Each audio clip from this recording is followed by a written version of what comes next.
जय श्री माता जी। ध्यान सत्र में उपस्थित सभी भाई और बहनों का हृदयपूर्वक स्वागत है। ध्यान सत्र की शुरुआत सामूहिक बंधन से करते हैं।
तीन महामंत्र, तत्पश्चात श्री गणेश मंत्र।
जी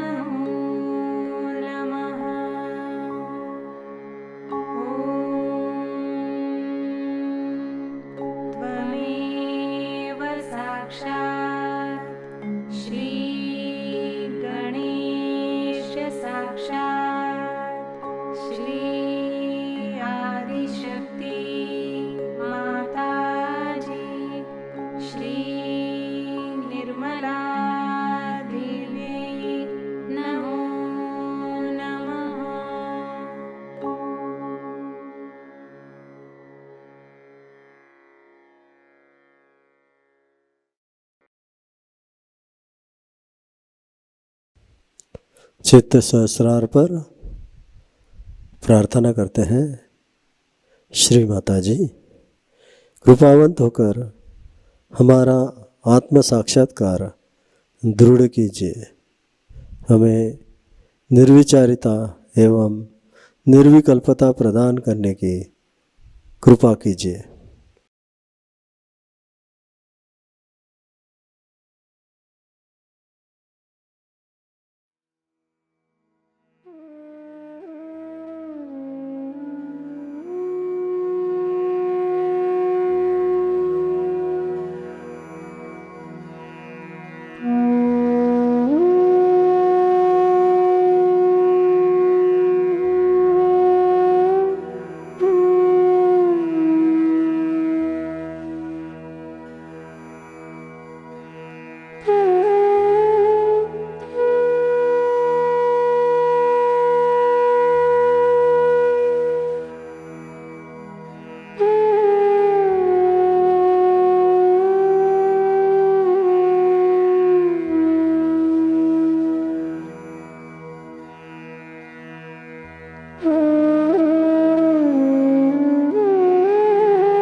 ध्यान की इस स्थिति में हम श्री माता जी की अमृतवाणी ग्रहण करते हैं।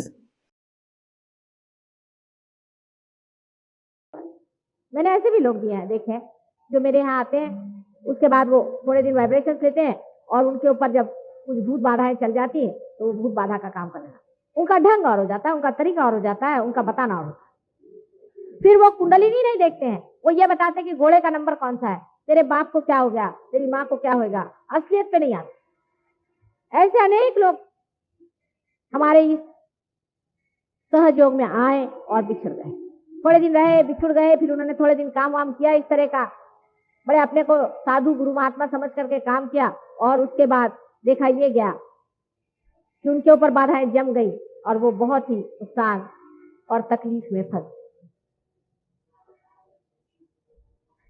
इसलिए एक बात आप जान लीजिए कि सहयोग के विरोध में बात करने से मैं चाहे आपको माफ कर दूं, लेकिन परम पिता परमात्मा आपको कभी नहीं माफ। हमारे घर में मेरी अपनी लड़की का मैं आपको बताती हूँ कि एक दिन जरा सी गुस्सा हो गई मेरे ऊपर में, फौरन उसके कान में से गरम गरम हवा निकलने लगे। उसे मैंने कहा तुम कान अपने रगड़ लो और कहो कि माफ कर दो, मुझसे ऐसी बात कहना गलत है। सहयोग के विरोध में तुमने अगर एक अक्षर कहा, हालांकि तुम मेरी अपनी लड़की हो, तो भी तुम्हें अधिकार है। ये सबसे बड़ी अनधिकार चीज है।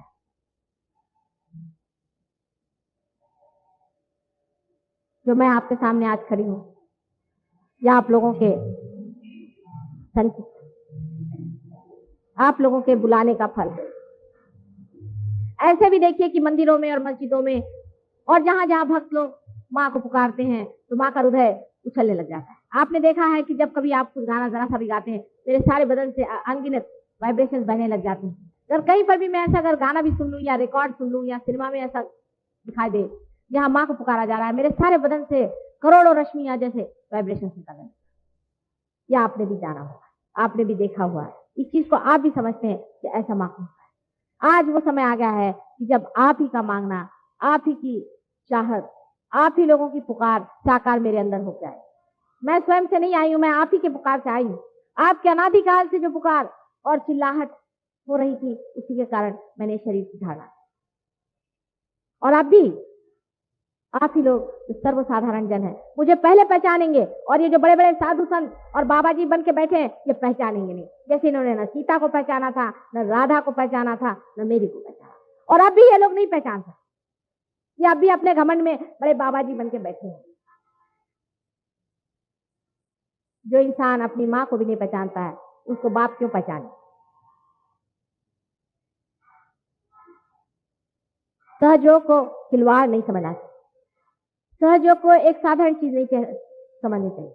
ये बड़ी अनुपम, अजीब सी, अजीब व गरीब चीज आई है। आपको कभी किसी किताब में ऐसा लिखा मिला गया क्या कि ये आपका चक्र अगर पकड़ जाता है तो ये विशुद्धि चक्र है? क्या आपको कहीं पता हुआ है कि ये नाभि चक्र होता है और ये सहस्रार होता है? आपसे कभी भी किसी ने ये बातें बताई हैं क्या? आपको कुंडलिनी के बारे में किसी ने भी इतने खुल्लम खुल्ला कोई बात बताई है क्या और दिखाई है? किसी ने भी इस तरह से संसार में आज तक हमने ही पहले कभी भी नहीं कार्य किया जैसे आज हुआ। लेकिन आप लोगों का आधा अधूरापन इसको खत्म कर दें। आप जो लेने आए हैं वो बहुत बड़ी चीज, बहुत ही बड़ी चीज है। उसका अंदाज ही आज आपको नहीं है कि एक दिन आएगा, चाहे मेरे ही आंख के सामने आ जाए, चाहे बाद में आ जाए, जब संसार में ये पता हो जाएगा कि हम लोग अब एक नए आयाम में, डायमेंशन में उतर गए। लेकिन आप लोगों का आधा अधूरापन हो सकता है कि संहार की गति शीघ्र कर। धर्म का चक्र उल्टा घूम रहा है ये आप जानते हैं और वो दिखाई देता। उसको सीधा घुमाने का कार्य सिर्फ सहयोग से हो सकता है। लेकिन जो लोग सहयोग में आ रहे हैं उनको अत्यंत धार्मिक, अत्यंत सच्ची और अत्यंत उदार चित्त होना पड़ेगा। धर्म की पूर्ण व्याख्याएं उनको सीखनी। सिर्फ वाइब्रेशन से नहीं होता है। बहुत से लोग मेरे सामने आते हैं तो बड़े जोर जोर से वाइब्रेशन उनके अंदर पहुंचते हैं और जब बाहर चले जाते हैं तो इतने नहीं होते। ऐसे तो हर जगह आना चाहिए आपको। ऐसी कौन सी जगह है जहां हम नहीं?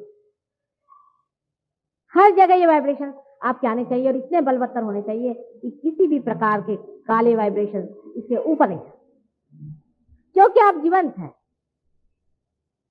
अभी हम रांजनगांव के गणपति के पास गए थे, वहां हमने देखा रांजनगांव के गणपति को। उस गणपति में से बहुत थोड़े थोड़े वाइब्रेशन आ रहे थे और जो लोग हमारे साथ थे वो इतने आश्चर्य में हो गए कि जागरूक स्थान का है तो इसमें वाइब्रेशन पे इतने कम आ रहे हैं। मैंने कहा पहले तो ये बात सोचो तुम कि इसको पहचाना किसने? जागरूक स्थान। ये मनुष्य की किमिया है कि उसने पहचाना कि जागरूक स्थान है। वो कोई ना कोई बड़ा भारी साधु संत रहा होगा जिसने वहां वाइब्रेशन देखे होंगे और कहा होगा कि जागरूक स्थान। फिर जब वो जागरूक पत्थर लाया गया, हो सकता है किसी ने उसमें शेप देने के लिए थोड़ा बहुत हाथ खुराया हो सकता, नहीं भी हो सकता, क्योंकि मनुष्य की अकल ऐसी अपनी जैसे दौड़ती है ना, उसको छूने की कोई जरूरत नहीं थी। उसके बाद में उसके अंदर जो पुजारी हमने देखे उनके सबके चक्र पकड़े हुए, वो जितने भी पुजारी हैं उनके चक्र पकड़े हुए हैं और उस पर जो सिंदूर चढ़ाया था और उस पर जो गेरू चढ़ाया था वो सब पकड़ा। मनुष्य को इतनी अकल जरूर है कि ये जागरूक स्थान है, लेकिन इसकी अकल नहीं है कि अब भी इसमें से वाइब्रेशन पूरे आ रहे हैं कि आधे आ रहे हैं कि कौन से वाइब्रेशन आ रहे हैं। 3 चक्र उस मूर्ति के भी पकड़े हुए थे।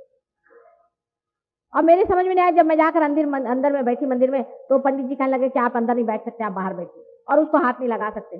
तो मैंने सोचा अगर इसको हम हाथ भी नहीं लगा सकते तो इसको हम क्या कर सकेंगे, तो मूर्ति ऐसी रह जाए।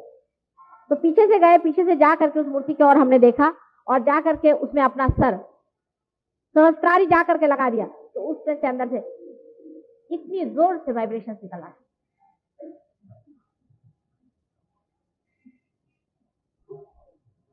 इसलिए ये जान लेना चाहिए कि आप जीवंत हैं, आपके अंदर तो कहीं अधिक इन मंदिरों में से भी वाइब्रेशंस आ सकते हैं, लेकिन आप पहले जीवंत रहिए।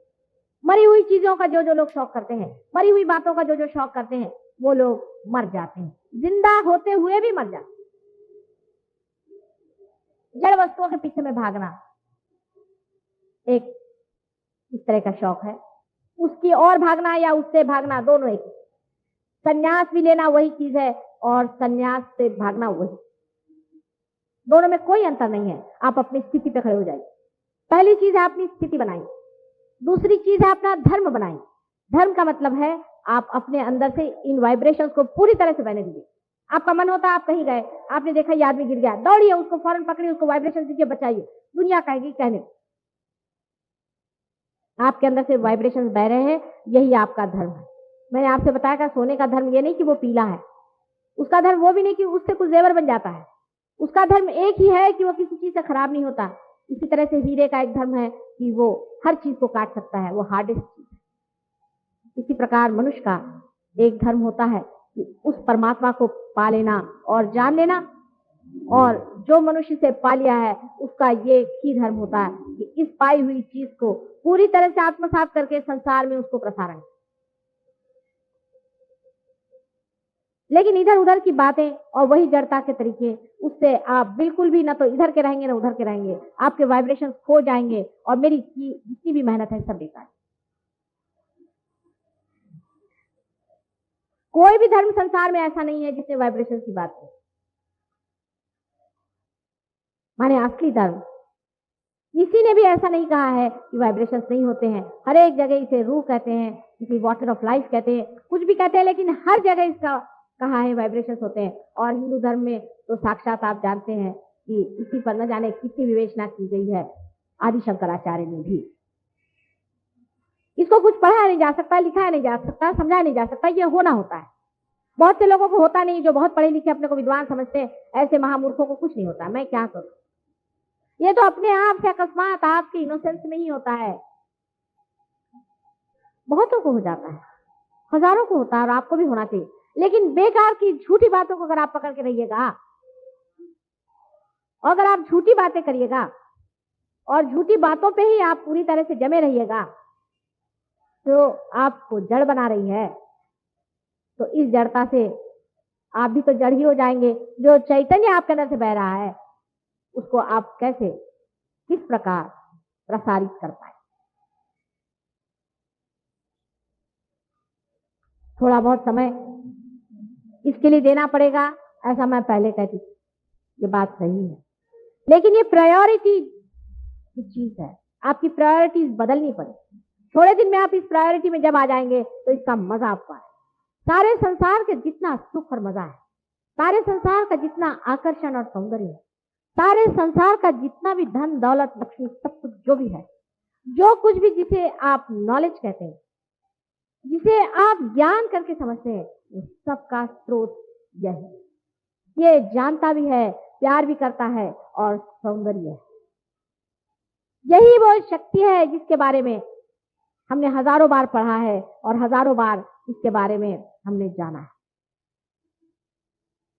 इसी शक्ति के सहारे सारी सृष्टि की रचना हुई है, आपकी रचना हुई है, और इसी के द्वारे आप भी उसको जानेंगे जो ये शक्ति। एक बहुत बड़ी बात है,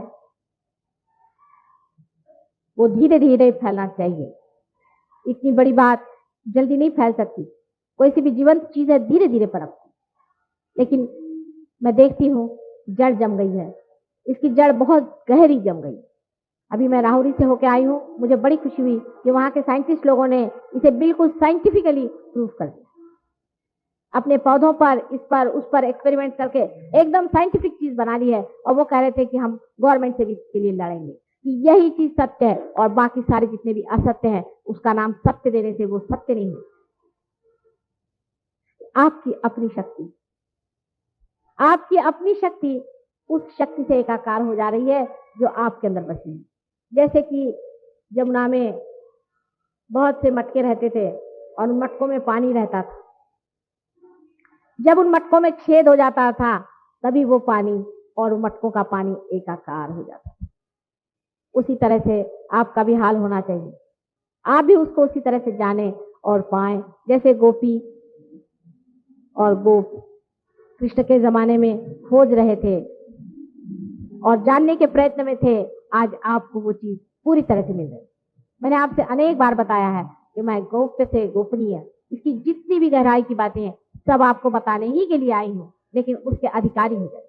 जिनका अधिकार नहीं है उनको ये बात नहीं बता सकती थी। इसीलिए जो बात आज मैंने सर्वप्रथम कही है, इससे पहले कभी भी इसे खोलकर कही। आप में से अगर किसी को कुछ प्रश्न पूछना हो तो एक दो आदमियों को पूछना।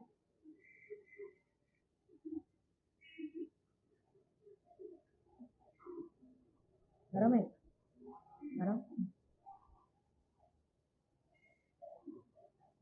तो शाखा भी कर बस।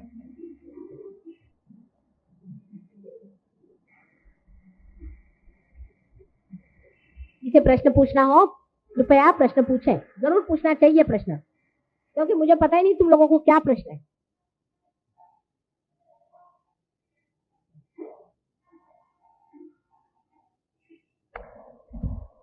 This is a recording of the advice given by Her Holiness Mataji Nirmala Devi on 30th March 1975 at Bharati Vidya Bhavan.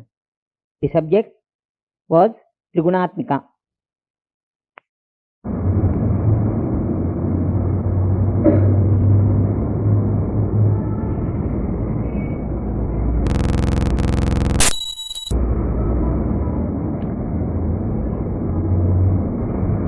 कल मैंने आपसे बताया था, सबको सुनाई दे रहा है या नहीं? पीछे तक सुनाई दे रहा है? जरा वर्क कर, मत बस, थोड़ा वर्क कर, बरोबर। आप सबको सुनाई दे रहा है? ठीक है।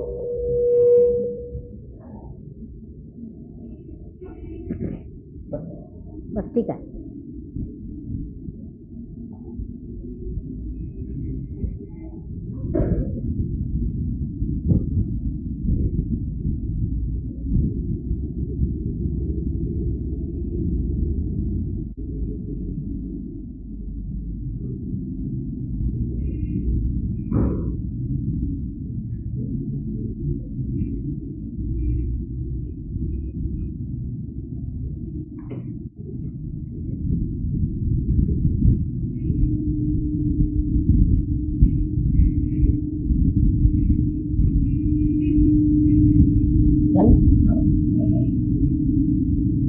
आपसे मैंने ये बताया था कि मनुष्य का शरीर, उसका मन, उसकी बुद्धि आदि, उसका जितना भी पूरा व्यक्तित्व है, उसकी जितनी पर्सनालिटी है, वो सब कुछ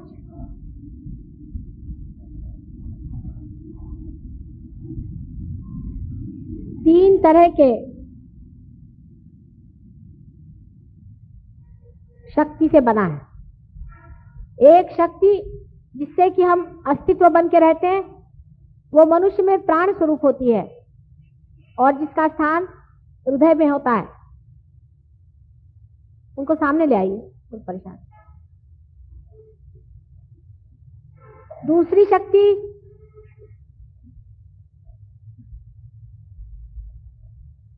जो कि हमारे पेट में होती है, जिसके कारण हमारी आज मनुष्य दशा तक उत्क्रांति हुई है, वो है धर्म। और तीसरी शक्ति जो एक चेतनामय है, जिसे हमें बुद्धि आदि अनेक चेतना के अवलंबन मिले हुए हैं। लेकिन ये तीनों ही शक्तियां सर्वव्यापी परमात्मा के प्रेम से पाई जाती है। परमात्मा का सर्वव्यापी प्रेम इन तीनों शक्तियों को संचालित रखता है और समग्र बनाता है, माने इंटीग्रेट कर देता है। जैसे कि जड़ वस्तु में भी जो आपको वाइब्रेशंस दिखाई देते हैं, जिन्हें इलेक्ट्रोमैग्नेटिक वाइब्रेशंस कहते हैं, वो भी उसी स्थिति स्वरूप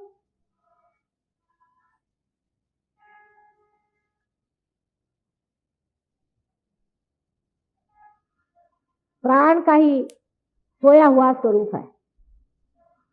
जब वो जाग जाता है तब वो प्राण हो जाता है। जो एक छोटे से अमीबा में पेट में भूख लगती है, वही मनुष्य के अंदर में धर्म के रूप में जागरूक हो जाती है।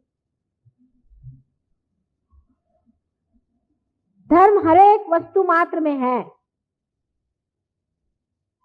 जैसा मैंने आपसे बताया था कि सोने का धर्म यह नहीं है कि वो पीला है, उसका धर्म यह भी नहीं है कि उससे आप जेवर बना सकते हैं, लेकिन सोने का धर्म है कि वो किसी भी हालत में टार्निश नहीं होता, खराब नहीं।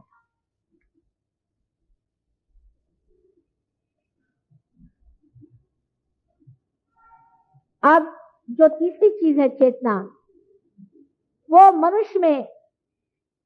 मनुष्य के मस्तिष्क में सबसे अधिकतर प्रगल्भ है, डेवलप्ड है। मनुष्य पूरी तरह से इन तीन शक्तियों में पूर्णतया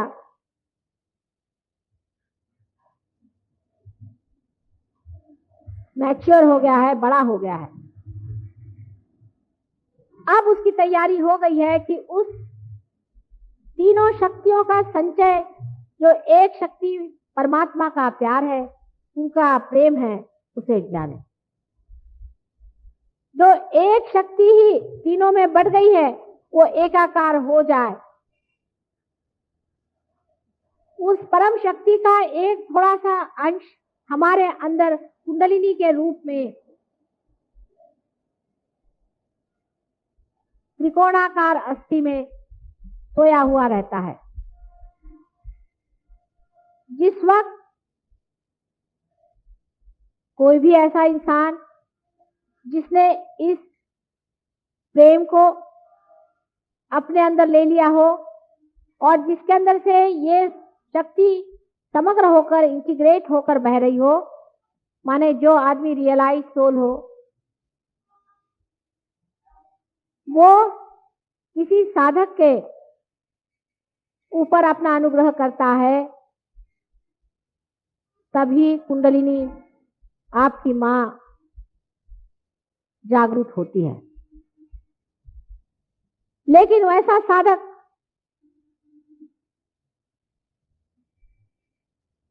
कल सोचे कि नहीं, मैं ही अपनी कुंडलिनी जागरूक करूंगा, तो वैसी ही बात हुई है कि जो गाड़ी चलाना नहीं चाहता है, जानता है वो मोटर चला रहा है। जिसको मोटर चलाना नहीं आता है, ऐसा अगर आदमी मोटर चलाए तो मोटर का धज्जा बन जाता है। इसी प्रकार जो लोग अपनी कुंडलिनी स्वयं जागरूक करना चाहते हैं, वो अपनी सारी ही कुंडलिनी की संस्था को, उसके सारे इंस्ट्रूमेंट्स को पूरी तरह से नष्ट भ्रष्ट कर देते। अगर कोई अनजान आदमी उस कुंडलिनी को जगाना चाहता है, तब भी यही हो जाता है। कोई अगर अपवित्र आदमी आपकी मां की ओर अग्रसर होता है और उसको जगाना चाहता है, तब भी ऐसा ही हो जाता है। और अगर कोई आदमी पैसे के लिए, आपको लूटने के लिए, आपको बेवकूफ बना करके आपके कुंडलिनी पर हाथ डालता है, तब भी यही काम हो जाता है। वही इंसान जो परमात्मा के उस सर्वव्यापी प्रेम की शक्ति से पूरी तरह से प्लावित हो, जिसके अंदर सामूहिक चेतना पूरी तरह से बह रही हो, इस बात का अधिकारी है कि कुंडलिनी पर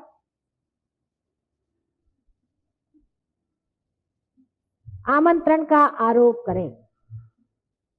कुंडलिनी का आमंत्रण ऐसे वैसे आदमी भेज नहीं सकते, और जो इस तरह के भद्दे प्रयत्न करते हैं, वो बड़े भारी पाप के भागीदार हो जाते हैं।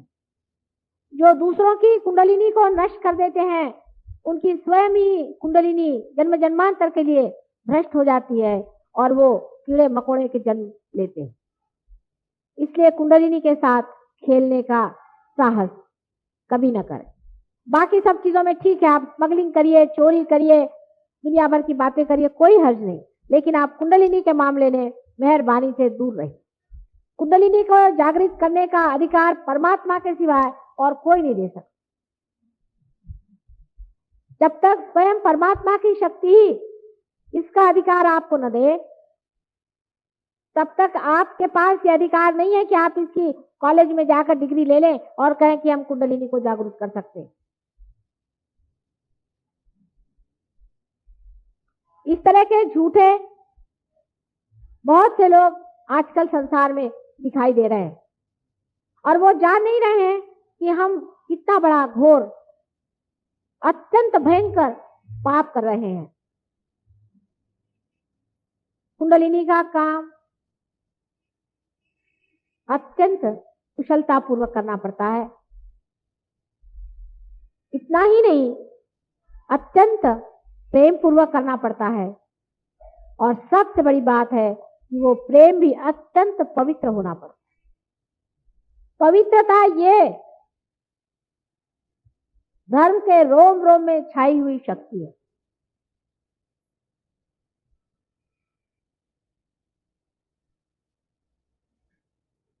जो आदमी पवित्र नहीं होता है, जो दूषित विचारों से भरा रहता है, जिसका सारा चित्त दूसरों का पैसा, दूसरों की पत्नी या दूसरों को लूटने की ओर होती है, ऐसे आदमी को चाहिए कि वो अपना समय और किसी कार्य में लगाए, लेकिन कुंडलिनी के ऊपर हाथ न रखे।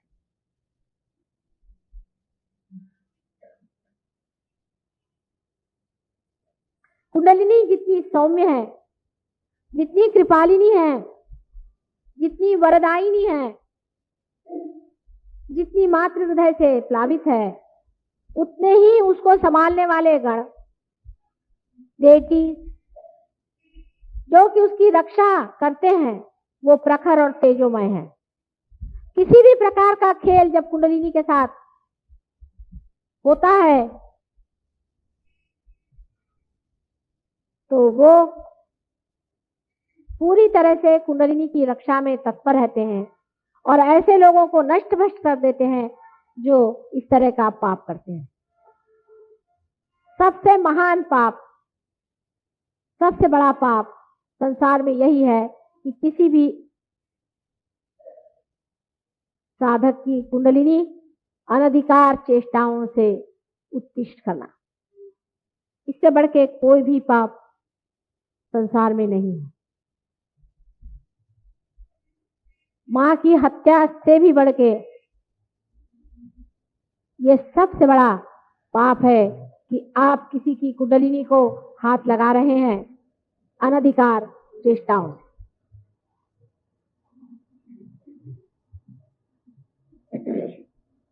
परमात्मा ने ये सारी सृष्टि अपने प्रेम में बनाई है और उसे पवित्रता से भरा हुआ है। ये सारी सृष्टि अत्यंत पवित्र है। उसमें जो कुछ भी अधम है और बुरा है वो मनुष्य ने ही संचित किया हुआ है, क्योंकि मनुष्य ही ऐसा जीव संसार में बनाया गया कि जो स्वतंत्र है। बाकी सारी ही सृष्टि परमात्मा के इशारे पे नाचती है, एक पत्ता भी उनके इशारे के बगैर नहीं हिलता। सारी सृष्टि में जो अधम से अधम है, जो नर्क से नर्क है, जो पाप से भी बढ़ के पाप है, वो सब मनुष्य ही का बनाया हुआ है। इसकी रचना मनुष्य ने ही की है और ऐसे ही गिरे हुए अधम लोग जब अधमाधम स्थिति में पहुंच जाते हैं तब वे शैतान के रूप में विचरण करने लग जाते। शैतान परमात्मा ने नहीं बनाए, उसको मनुष्य ने बनाया है और वो शैतान की पूजा करता है क्योंकि उसने ही उसकी रचना की। जब तक हम शैतान को शैतान नहीं कहेंगे, जब तक हम अधर्म को अधर्म नहीं कहेंगे, जब तक हम बुराई को बुराई नहीं कहेंगे, तब तक हमारे अंदर अच्छाई जागृत नहीं होती। आपने सुना होगा कि जब लोग मक्का जाते हैं तो रास्ते में एक वहां शैतान की मूर्ति बना के दिखाई गई है और सब लोग अपने घर से अपने पुरानी चप्पल लेकर वहां जाते हैं और पहले शैतान को मारते हैं, माने उसको धिक्कारते हैं, उसको धिक्कारे बगैर परमात्मा आपको स्वीकार्य नहीं करने वाले, और उनके स्वीकार्य हुए बगैर कुछ भी आपको नहीं मिलने वाला, आप चाहे कुछ कर लीजिए। उनकी मेहर आप पर होनी चाहिए, उनकी दया आप पर होनी चाहिए, उनका प्रेम आपकी ओर उमड़ना चाहिए। वो अत्यंत दयालु, करुणामय, सर्वशक्तिमान प्रभु परमेश्वर है। लेकिन अगर आप अधमाधम कार्य में बैठे हुए हैं और आप उस शैतान की पूजा कर रहे हैं जिसने संसार में एक अजीब तरह का चक्र चला दिया, जिसने अधर्म का एक चक्र चलाया हुआ है, और जो उसके बहुत सारे अनुचर संसार में पैदा होकर के अधर्म को फैला रहे हैं, जब तक उस शैतान को तुम पूरी तरह से धिक्कार नहीं करोगे, तब तक परमात्मा भी आपको स्वीकार्य नहीं कर।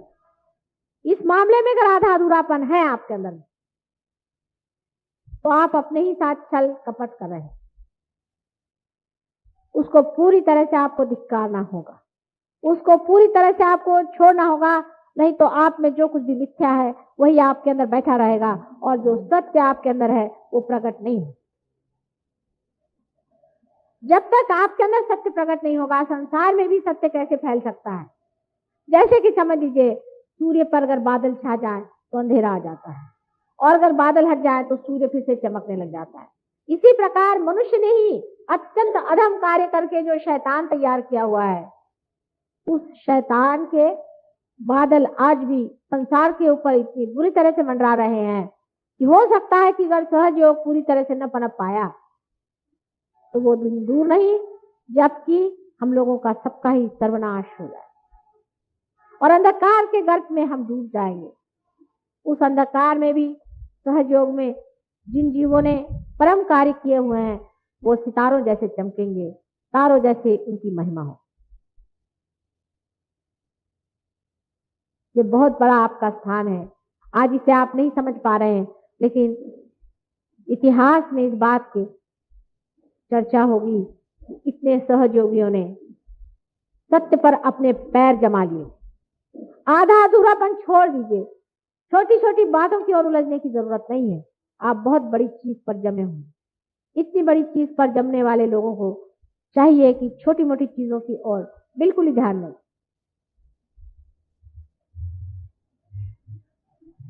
आपके अंदर की शक्ति भी आपके स्वयं तैयारी पर ही प्रवाहित होती है। अगर आपकी तैयारी कम हो तो वो शक्ति भी थोड़ा हल्का ही अपना जोर दिखाएगी, लेकिन अगर आपकी तैयारी पूरी तरह से है और शैतान को पूरी तरह से नाही और धिक्कार करने की आपके अंदर शक्ति है, तो आप ही में से बहुत बड़े बड़े संत और गुरुजन निकलने वाले। और एक बड़ी भारी पीढ़ी आज जन्म ले रही है। एक 5 साल के बच्चों से लेकर के आज ऐसे नवोदित बहुत से बड़े बड़े जीवों ने एकदम से संसार में जन्म ले लिया है, जैसे कि ऊपर ही से कहीं से सारा की सारा उनका पूरा तबका स्टेटा ही उतर आया। बहुत से बच्चे मैं देखती हूँ कि वो पार ही पैदा हो गए, पर नींव के पत्थर तो आप ही हैं। सहयोग के नींव के पत्थर आप लोग हैं।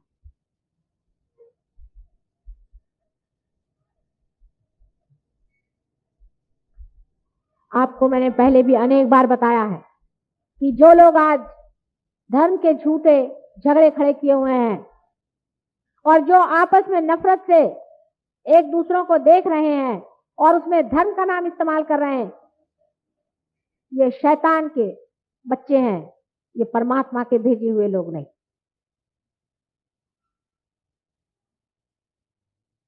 परमात्मा ने कभी भी द्वेष और दुष्टता को मान्यता नहीं दी है, लेकिन उसका खंडन किया है, उनका संहार किया है।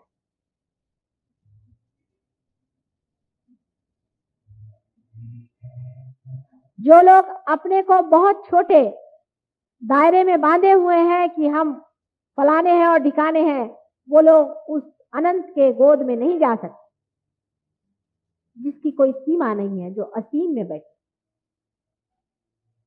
अपनी सीमाएं आपको तोड़नी पड़ेंगी जो आपने मूर्खता से बांधी। कोई भी धर्म आपको सीमा में नहीं बांधना चाहता है। लेकिन जो मनुष्य ने मूर्खों जैसे धर्म बनाए हैं, उसका तो कोई इलाज ही नहीं कर सकते। वास्तविक दो ही धर्म संसार में है, एक है धर्म और दूसरा है अधर्म। तीसरा कोई धर्म है ये नहीं। एक है धर्म जिससे धारणा अंदर होती है और दूसरा है अधर्म। जितने बड़े बड़े गुरुजन हो गए हैं सब धर्म के लिए लड़े और उस वक्त में जो अधर्म में थे उनसे लड़ते रहे। फिर उसका नाम मुसलमान कहिए, चाहे उनका नाम आप हिंदू कहिए, चाहे उनका नाम आप क्रिश्चियन कहिए, लेकिन उनके जितने भी फॉलोअर थे, अनुयायी थे, उन लोगों में वो सत्यता नहीं थी। उन्होंने अपने छोटे छोटे ग्रुप बना लिए और अधर्म के दो झगड़े होने लगे। एक अधर्म से दूसरा अधर्म लड़ने लगा। धर्म में झगड़ा कोई नहीं होता है, धर्म में कलह नहीं होता है। धर्म सब एक है, सब के अंदर एक है, सब में एक ही बैठता है। उसमें कोई आर्ग्यूमेंट नहीं होता है। जब आप लोग सबके और हाथ करके खड़े होते हैं तो सभी के सब बताएंगे कि माँ इस आदमी से हमें यहाँ जलन आ रही है, माने उसके आज्ञा चक्र पकड़ा हुआ है, सब के सब बताएंगे। एक फर्क नहीं बताएगा, दूसरा फर्क नहीं बताएगा। जो कोई भी इस हॉल के इस छत को देखेगा तो यही बताएगा कि ये छत सफेद रंग का है, दूसरा रंग नहीं बता सकता। जब आप हंसेंगे तो एक ही ढंग से हंसते हैं और जब रोएंगे तो आपके आंख से आंसू आएंगे और एक ही ढंग से आप रोएंगे। उससे भी कितना अधिक धर्म का अपना स्वरूप है जो कि व्यापक है और सबके अंदर एक जैसा। उस धर्म में झगड़ा होना संभव ही नहीं हो सकता, कलह होना संभव ही नहीं हो सकता। कलह जहां आया समझ लीजिए कि एक अधर्म दूसरे अधर्म से लड़ रहा है। धर्म कभी धर्म के साथ लड़ नहीं सकता। जो आदमी अपने को धार्मिक कह करके और दूसरे को भी कहता है कि आप भी धार्मिक हम भी धार्मिक लेकिन लड़ लें, वो धर्म को जानता नहीं।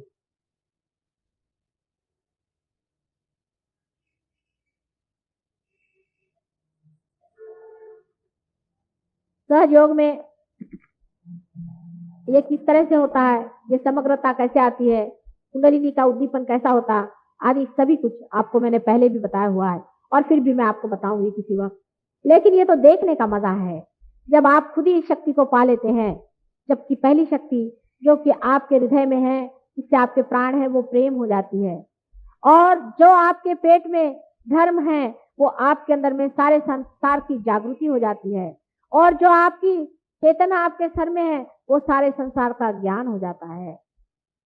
उसी वक्त आप जान सकते हैं कि ये कुंडलिनी का उद्दीपन आप ही के इन हाथों से कैसे हो रहा है, आप ही के इशारों पे कुंडलिनी कैसे उठ रही है और आप ही के बंधनों में यह धर्म कैसे चटमड़ा रहा है और आप ही के खींचे हुए तारों में ये किस तरह से मर जा रहा है। आप ही देख सकते हैं कि आपके जो दो चार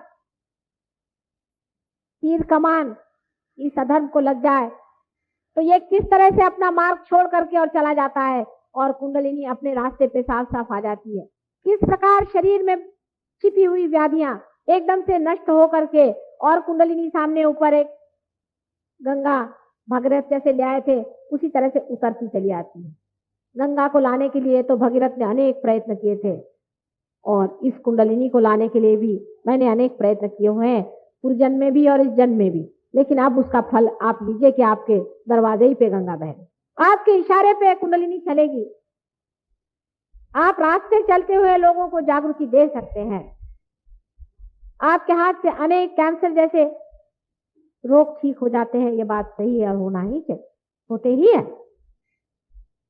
ये सब कैसे हो रहा है? इसका कारण यह है कि आप उस सर्वव्यापी परमात्मा की प्रेम के शक्ति के एक आयुध हो गए हैं। वो आपको इस्तेमाल कर रहे हैं, आपके अंदर से वही शक्ति प्रवाहित हो रही है और आप उस शक्ति का कार्य कर। अब इसमें झगड़े का कौन सा सवाल उठता है? क्या मेरा ये हाथ इस हाथ से हर समय झगड़ा करते रहता है? जिस दिन ये झगड़ा शुरू हो जाएगा तो हम यही कहेंगे कि ये हाथ इससे अलग हो गया और ये कोई हमारे हाथ नहीं। इसी प्रकार इस सर्वव्यापी शक्ति को हमारे अंदर जब हम पा लेते हैं तो हम सर्वशक्तिमान हो जाते हैं। बहुत से लोगों को पहले भी ये शक्ति मिली है, बहुत कम लोगों को कहना चाहिए, क्योंकि मैंने जब पढ़ा ज़ेन 6वीं शताब्दी में जापान में शुरू हुआ था और उसने भी यही कुंडलिनी जागृति का कार्य किया था विदितामा ने। और उनके कुल 26 आदमी 6वीं सेंचुरी से लेकर आज तक पार हुए हैं और अभी तो कम से कम 3-4 सेंचुरी से कोई पार ही नहीं हुआ है। तो आप समझ सकते हैं क्या हजारों आदमी पार होते जा रहे हैं।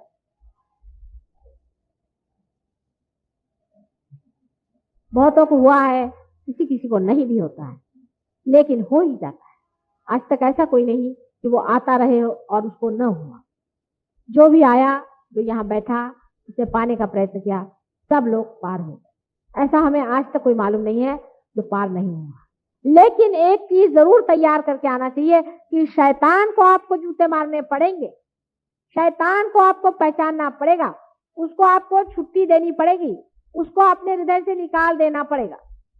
और कौन शैतान है और कौन परमात्मा है, इसकी पहचान इन्हीं चैतन्य लहरियों से हो सकती है। और अगर आपके पास ये नहीं है तो जिनके पास है उनकी बात सुनिए, जो इसको जानते हैं उनकी बात सुनिए, जिन्होंने इसे पड़ताला है उनकी बात सुनिए।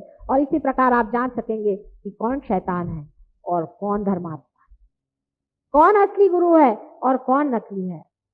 संसार में जैसे असली फूल होते हैं ऐसे प्लास्टिक के भी फूल होते हैं, लेकिन उसकी पहचान आपके आंख से, नाक से, मुंह से, हर एक चीज से हो सकती है कि ये प्लास्टिक का फूल है, ये आपके सच्ची फूल है।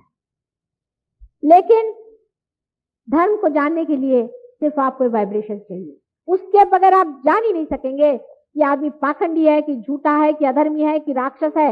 ये आदमी धर्मात्मा है और ये आदमी परमात्मा है, ये आदमी अवतार है, ये आदमी बहुत बड़ी शक्ति है। उसको जब तक आपके हाथ में वाइब्रेशन नहीं आएंगे आप जान नहीं। इसलिए ये चीज सबसे पहले आपको पाना चाहिए कि असली वाइब्रेशन जो हाथ में ठंडे ठंडे आना, एकदम हाथ में ठंडे ठंडे ठंडे ठंडे, जैसे कि कोई कूलर से आ रहे हो, इस प्रकार आपके अंदर आने चाहिए। इसके अलावा आपके विचार आपके काबू में आ जाते हैं, आप निर्विचार हो जाते हैं। और जब आप विचारों की ओर देखते हैं, आप देखते हैं कि आप एकदम निर्विचार हो गए, कोई भी विचार नहीं आ रहा है। जब भी आप विचार की ओर देखिएगा निर्विचार हो जाए। यह असलियत है, यह सत्य है। इसमें मैं तो आपको कोई झूठा वादा नहीं कर सकता, मेरे आपका कोई झूठा रिकमेंडेशन नहीं है, इसमें कोई झूठी बात नहीं चल सकती। जब तक आप पार नहीं होंगे तब तक होंगे नहीं, चाहे आप मेरे कोई लगते हैं। तो ये आप कितना रुपया दे, मैं नहीं पार कर सकती। आप बड़े पढ़े लिखे होंगे, अपने घर में बैठिए, मैं नहीं पार कर सकती आपको। आप तभी पार हो सकते हैं जब हो सकते हैं, जब हो गए। कोई भी हो आप, मैं मजबूर हूं, मैं आपको ऐसा झूठा सर्टिफिकेट नहीं दे सकती। इसमें झूठ नहीं चल सकता, किसी भी तरह का झूठ नहीं चल सकता। ये सच्चाई होनी चाहिए, आपको खुद अनुभव होना चाहिए, आपके अंदर दिखाई देना चाहिए और आपके हाथ से इसका बहता हुआ प्रवाह दूसरों को भी जागरूक करना चाहिए, तभी ये आप पार हो गए। हाँ, मैं आपको धो मान से साफ कर दूंगी, आपको प्यार से साफ कर दूंगी, आपके कुंडलिनी को समझा दूंगी, सब कुछ कर लूंगी, लेकिन यह होना पड़ेगा। जिनके नहीं होता है वो दुनिया भर का पाखंड रचते हैं और दुनिया भर की चीजें करते हैं और बातें बनाते हैं, उसकी मुझे परवाह नहीं है। लेकिन तुम लोग उसकी परवाह ना करो और अपना ही कल्याण साधो, अपना मंगल साधो, अपने को सत्य के रास्ते पे रखो। चाहे 2-4 लोग कम हो, चाहे 1000 लोग ज्यादा हो, इससे फर्क नहीं पड़ता।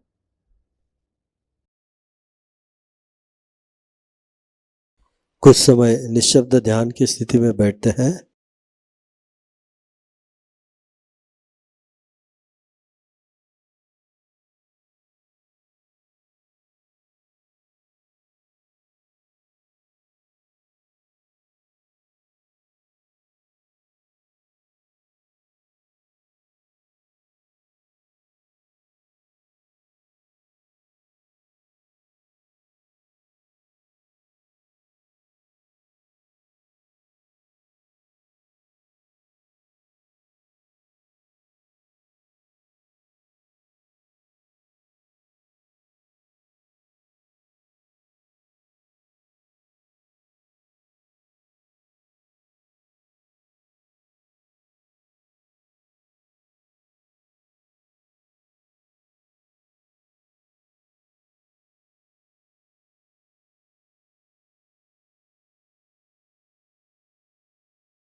चित्त को सहस्त्रार पर स्थित रखते हुए प्रार्थना करते हैं। श्री माता जी, आज का यह सामूहिक ध्यान आपके श्री चरणों पर समर्पित करते हैं। आपने कृपावंत होकर हमें सामूहिक ध्यान का आनंद दिया। आपके मधुर अमृतवाणी द्वारा हमें निर्मल ज्ञान प्रदान किया, इसलिए हम आपके ऋणी हैं। श्री माता जी, आपने प्रदान किया हुआ निर्मल ज्ञान हमारे आचरण में आए, ऐसी शक्ति देना। जीवन में घटित होने वाले हर समस्या को, हर विषय को नम्रतापूर्वक स्वीकार करने की शक्ति देना। श्री माता जी, कृपावंत होकर हमें गुणातीत, देहातीत, कालातीत तथा धर्मातीत बनाए और एक अच्छे गुरु के रूप में हमें समाज के सामने पेश करें। श्री माता जी, आपकी परम कृपा में संपूर्ण विश्व का कल्याण हो। विश्व के सभी साधकों को उनका आत्म साक्षात्कार मिले और विश्व के सभी सहयोगी भाई बहन ईश्वरीय कार्य के अच्छे माध्यम बने। यही आपके श्री चरणों पर हम विनम्र प्रार्थना करते हैं। श्री माता जी, कृपावंत होकर हमारी प्रार्थनाओं को स्वीकार करें और हमें आशीर्वादित करें। सामूहिक बंधन लेते हैं।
आज का ध्यान सत्र यहीं पर संपन्न होता है।